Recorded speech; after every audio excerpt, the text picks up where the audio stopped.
Today we are going to discuss the Tempest of War cards, in particular for Necrons. It's coming right up. Necrons! Tactical Corner. Nick speaking, and welcome to this video. Right, this video is actually a montage from my recent live stream where we discussed the Tempest of War cards. If you haven't seen any of my live streams, you can check out the playlist in the description below. So, the Tempest of War cards, if you don't know what they are, it's basically another way to play 40k. You have a deck of cards and you randomly select the deployment, the mission, and I think there's another card in there as well, like a secondary mission. Not 100% sure what that third card is, but there you go. I've only played one game myself. Now, I have played Maelstrom missions back in 8th edition, I think 7th edition, I believe as well, and they were a lot of fun. And like I said, I've just played a game of Tempest of War cards in 9th edition, and I thought I would have a chat about my experience. So maybe as you guys look potentially at playing it in the future, you will hopefully have a better understanding. That's the idea anyway.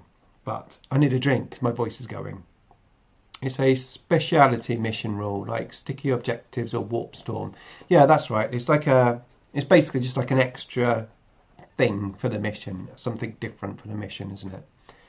So I played my Tempest of War game against Dave, and he had Mortarion and the Death Guard boys. Now, when we arranged the game, he said beforehand he was going to take Mortarion. He mentioned maybe we could have a face-off between him and the Silent King. But he also said that he fancied playing against my 60 flayed ones as well. And I had my Annihilation Legion army already on my gaming tray because I'd played Richard the week before. So I thought I would play that list because, you know, it's a fun list and it would be interesting to see it in action.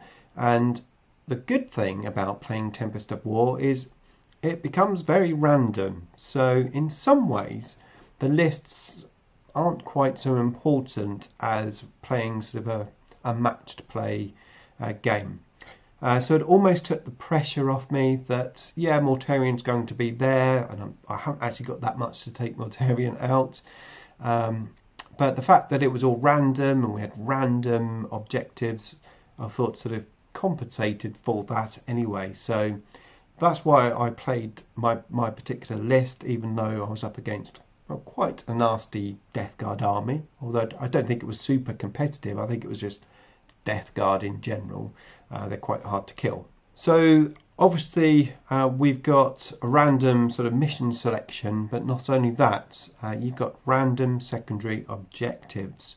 Now, when I played in Maelstrom, a lot of the objective cards were literally taking numbered objectives. So each objective would have a number on it, like 1, 2, 3. You pick a card and the card might say you have to hold objective number 3. Well, in this new Tempest of War pack, that isn't the case. Actually, what I noticed, although I potentially just drew really badly on the day, what I noticed is a lot of those objectives were quite difficult to score, especially for Necrons. And I think here lies the problem of Tempest of War. Necrons are in a good place, although they have dropped slightly in the metadata watch. They've gone from 54% to 48% since the debuffing of the core keyword on things like the Silent King. So we've come down slightly in the rankings, but we are still within that 10% acceptable slot of 45% success rate to 55% success rate.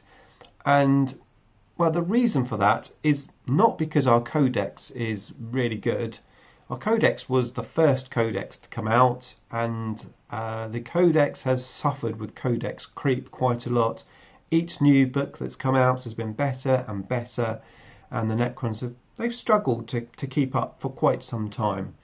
However, in Warzone Nephilim, the Necrons got some very good secondary objectives, and it's those secondary objectives where they are pretty easy to score, or at least very scoreable to a consistent level. And it's not just one, we've got pretty much all 4 of our secondary objectives are very scoreable. I mean, the Silent King list was really good at scoring Code of Combat. It isn't quite as good at scoring that now, but it's still okay. But ultimately, how we win games is through our secondary objectives. It's probably fair to say that the Necron secondary objectives are far easier to score than most other army-wide secondary objectives. And it really has helped us out. I mean, it's made a big difference to what is, to be fair, a struggling codex. And that is the issue with this Tempest of War set of cards, because it takes away our advantage. We're back to the drawing board of a not that great codex. And whilst random secondary objectives is fun, it makes it really difficult to win. Now, I admit I drew terrible cards in my game, but I could see from the cards that David was drawing that even the good ones were quite difficult to score. And whilst you could say, well, that's fair on both sides, you both can't score them so easily. Ultimately, it comes down to what your opponent can kill and what you can kill. And yeah, I mean, I struggled in that game. I killed Mortarion. It took me 3 turns, and then I killed 2 Terminators, and that's all I killed from the whole army, and I was basically wiped out. It was tough going, and that is, yes, Death Guard are pretty difficult to kill. We all know that, but just on the whole, I mean, even when I played Richard against his Orcs, I mean, most of the time I'm wiped out. Turn 4, turn 5, I've hardly got anything left. Usually by turn 2, I'm almost wiped out. But I'm getting points, and I'm able to win on points, or at least draw or come close to winning. So the battlefield's evened out. And that is the great thing about Warzone Nephilim and all the data slate updates. Everything is as even as it's probably ever been in 40k. And these cards take that away, and they take the Necron advantage away, or at least the Necron ability to score enough to keep up with your opponent. So the long and short is that the Tempest of War cards, they suck for Necrons. However, if you just want to have fun, if you're just playing with a buddy and you want it to be random and fun and you're both there just to enjoy yourself, then they're actually not that bad. I mean, I did have a lot of fun, and there's some cool things in there. The deployment zones that we had in that game I've never seen before, never played before, and that was good to see. And there's a lot of quirky things in there. And, well, David and I, we didn't play against each other, we played with each other. We were both there to have fun, roll some dice, and that's exactly what we did. And the best games are the games that it doesn't matter if you win or lose. You enjoy yourself. You both enjoy yourself. So, yeah, if you're trying to win your games, then try to avoid a Tempest of War. Otherwise, go ahead. Do you suggest any changes to make Necrons more fair? Yeah, there's lots and lots of changes. I think probably that's for another video. Ultimately, we haven't really got our niche. We're okay at shooting. We're okay at assault. We're not awesome at assault. We're not awesome at shooting. We are supposed to be really durable, but we're not actually that durable. I mean, we might be more durable than, say, an Orc army, but yeah, I mean, I killed 2 Terminators against Death Guard. They're more durable than us. Necrons used to have their niche. Necrons used to be really good at shooting. That was their thing. I destroyed 4 Imperial Guard tanks in 1 turn. back in that day.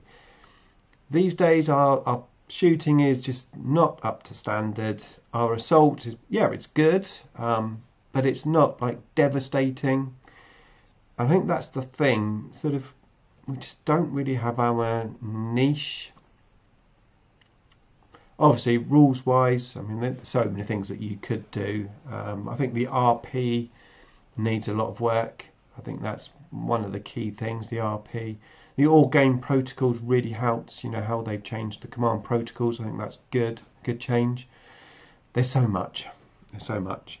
Now, I'd love to know what you think. What is your experience with Tempest of War? As I said, I've only played one game, so maybe I need to play some more. But yeah, let me know in the comments box below.